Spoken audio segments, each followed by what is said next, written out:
You believe you're too smart to join a cult. You believe your education, your skepticism, your independence would protect you. But the most dangerous assumption you can make about psychological manipulation is that you would see it coming. The truth is far more unsettling.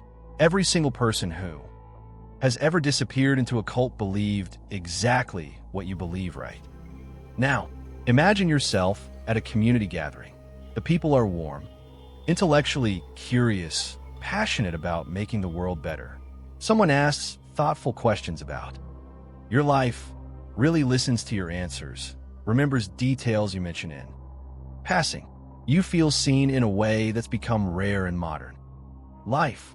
Within 6 weeks, you've moved into a shared house with these people. Within 6 months, you've cut contact with family members who express concern.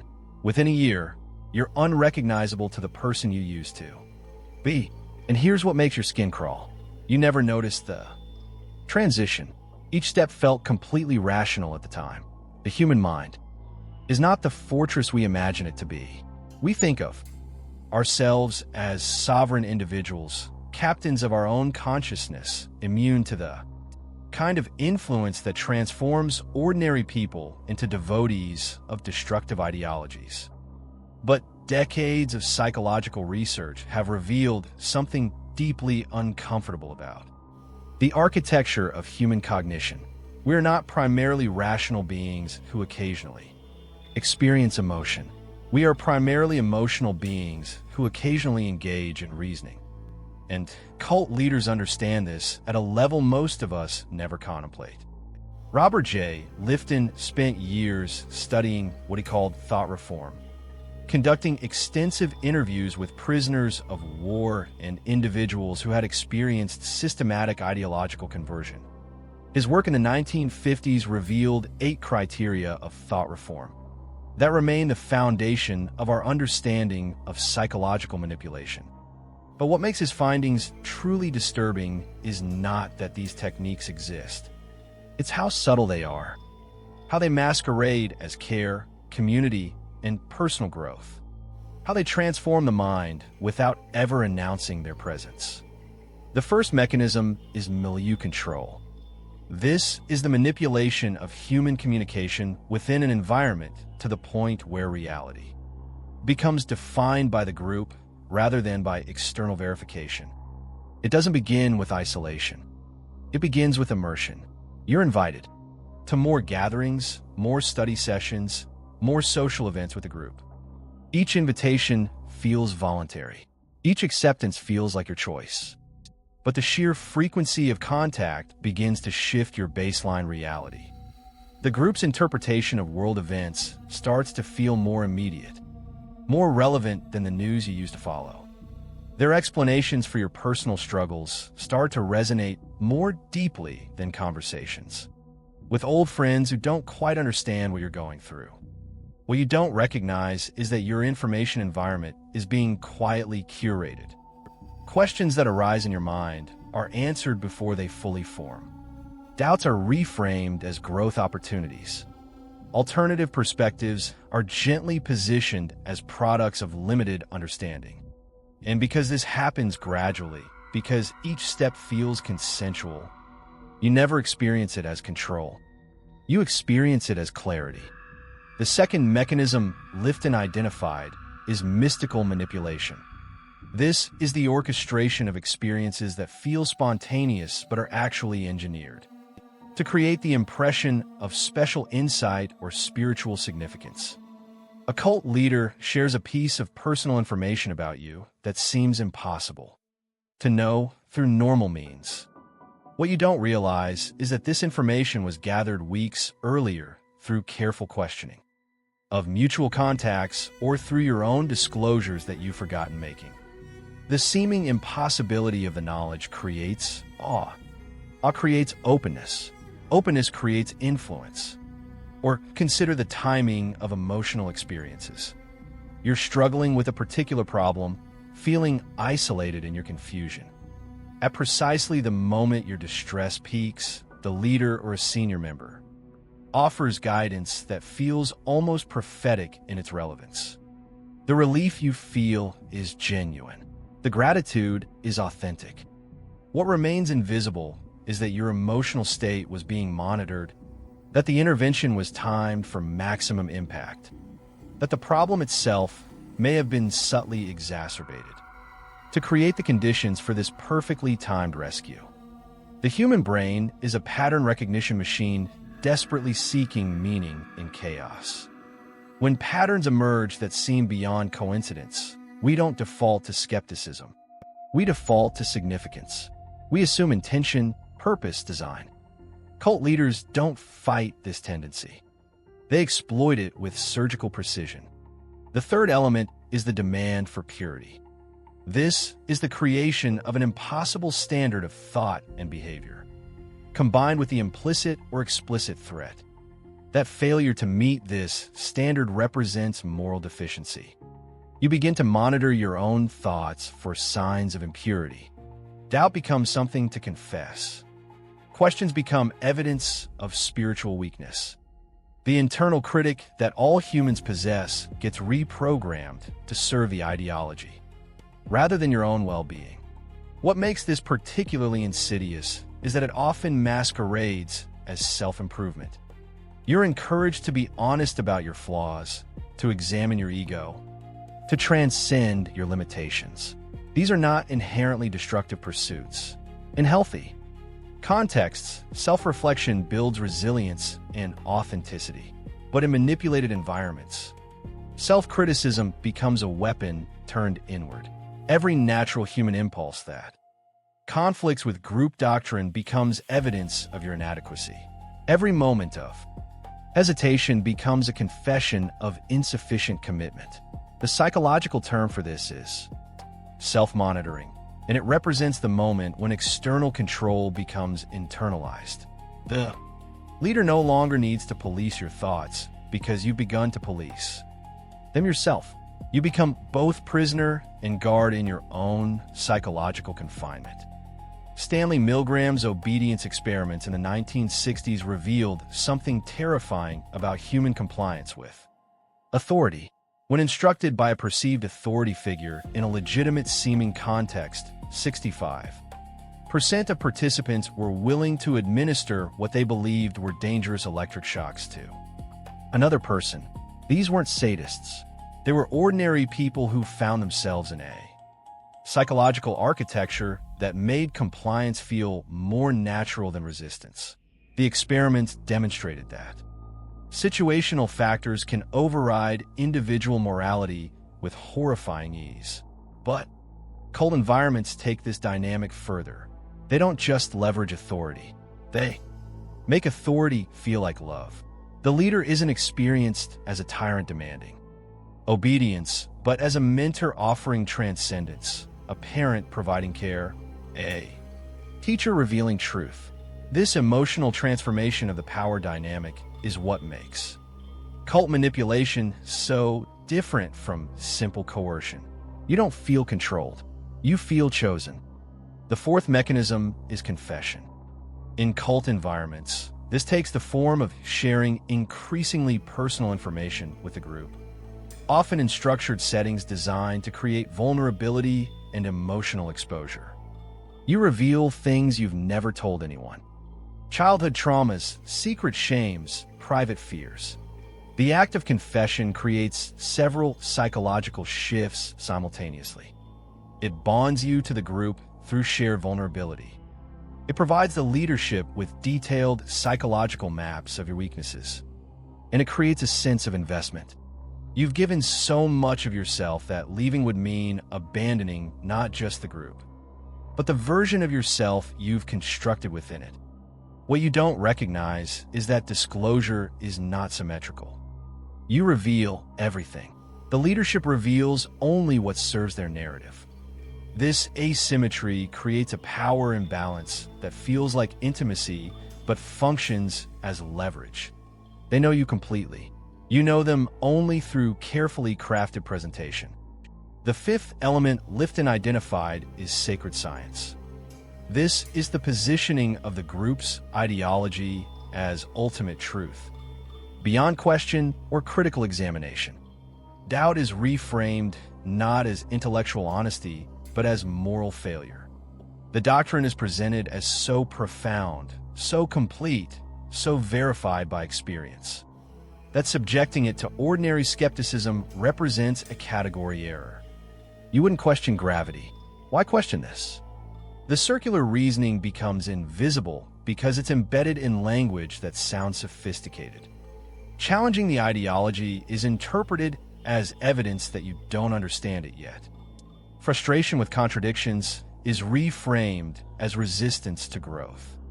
Every possible response to the system gets absorbed back into the system as confirmation of its validity. You're trapped in a logical architecture designed to make escape. Feel like failure rather than liberation.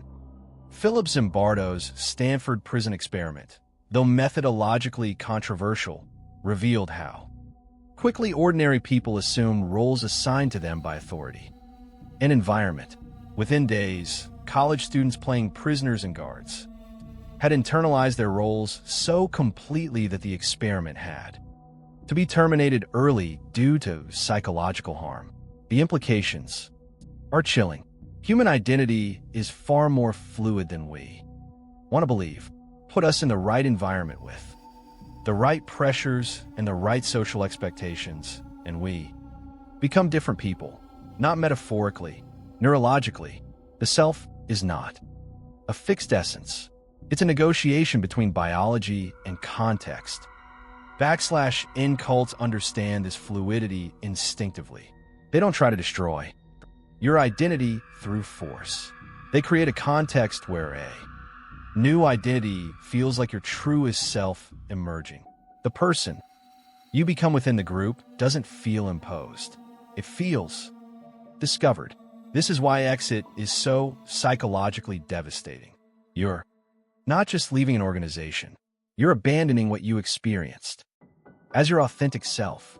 The sixth mechanism is loading the language. This involves creating a specialized vocabulary that simplifies complex human experiences into thought-terminating cliches. Every group has jargon, but cult language serves a specific function.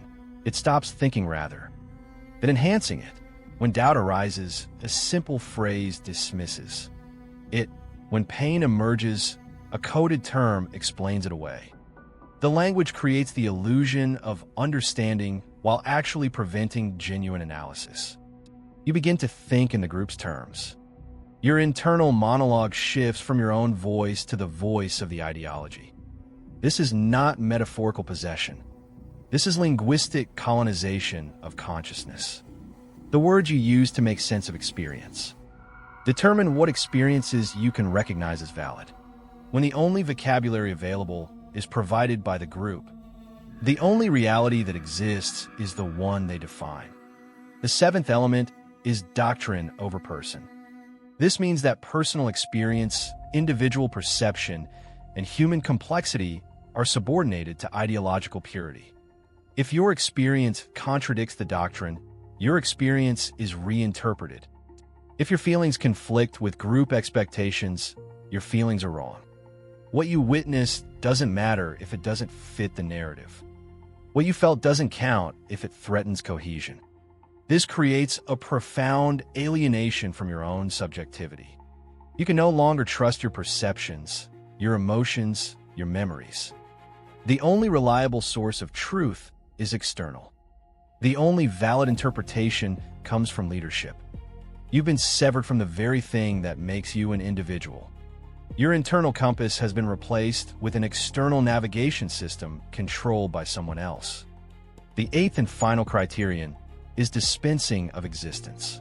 This is the implicit or explicit division of humanity into those who deserve to exist and those who don't. It manifests as the belief that only those who embrace the ideology have meaningful lives, that those outside the group are asleep, or lost, or fundamentally inferior. This black and white categorization serves multiple functions. It makes leaving psychologically equivalent to choosing death. It justifies cutting contact with concerned loved ones. It positions any harm done in service of the ideology as acceptable, because those harmed exist in a less significant category of being. What makes this particularly dangerous is that it doesn't feel like dehumanization. To those inside the system, it feels like enlightenment. You don't hate outsiders. You pity them. You don't wish them harm. You wish they would wake up. This compassionate framing of superiority is what allows good people to participate in destructive systems without recognizing themselves as perpetrators. Leon Festinger's theory of cognitive dissonance explains why leaving a cult becomes harder. The more you've sacrificed for it, when our actions conflict with our beliefs, we experience psychological discomfort. To resolve this discomfort, we often change our beliefs to align with our actions rather than admitting our actions. We're wrong. If you've given years of your life, tens of thousands of dollars, relationships with family members, career opportunities to a group, admitting that group is destructive means admitting that you've destroyed your own life. The mind protects itself from this recognition by doubling down on commitment. The sunk cost becomes the evidence of value. How could something so costly be worthless? This is why intervention is so delicate and often ineffective. Confronting someone in a cult with evidence of deception frequently strengthens their commitment rather than weakening it. The confrontation activates exactly the psychological defenses the cult has installed.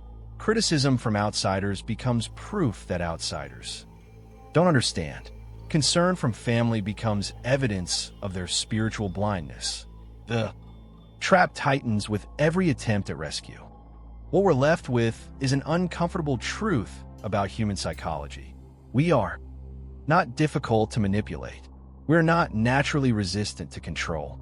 Given the right combination of social pressure, emotional vulnerability, ideological framing, and environmental control, almost anyone can be converted to almost anything. The variables that matter are not intelligence or education or strength of character. They're circumstantial. Were you going through a transition when you encountered the group? Had you recently experienced loss? Were you searching for meaning or community or purpose? The people most vulnerable to cult recruitment are not the weak-minded or the foolish. They're people experiencing normal human needs for belonging, transcendence, and significance at a moment. When those needs are heightened and conventional sources of fulfillment feel inadequate. In other words, everyone at some point in their lives. Modern cult dynamics don't always look like compounds in the wilderness or mass suicides. They manifest in wellness communities that slowly introduce more extreme practices, in political movements that demand absolute loyalty and demonize nuance, in online spaces where ideology becomes identity and disagreement becomes betrayal. The mechanisms Lifton identified in Korean War prison camps are now distributed across social media platforms, corporate cultures, and therapeutic communities. The boundary between healthy community and destructive group is not always clear. It exists in gradients rather than absolutes, but certain markers remain consistent. Does the group encourage you to verify claims independently, or does it frame outside research as contaminated? Does leadership accept accountability or deflect criticism? Can you leave without penalty, or does it exit come with threats of psychological, social, or spiritual consequences? Are your relationships outside the group supported or systematically undermined? Is complexity embraced or reduced to simplistic binaries? These questions matter because the mind control we should fear most is not the dramatic version depicted in films. It's the subtle, everyday erosion of autonomy that happens so gradually. You mistake it for growth. The most disturbing aspect of cult psychology is not that it exists. It's that it works on people, exactly like you, using mechanisms that feel like care, community, and transcendence. Your resistance to this information, your certainty that you would recognize manipulation, is itself the vulnerability that makes control possible. The door doesn't announce itself. It looks like an invitation. If this exploration of psychological manipulation unsettled you, share it with someone who values independent thinking. Subscribe for more investigations into the darker corridors of human behavior. And ask yourself honestly, where in your life have you stopped questioning? Not everything that demands loyalty deserves it. Not everything that feels profound is true. Think carefully about what you've given permission to shape your reality. The cost of certainty might be higher than you know.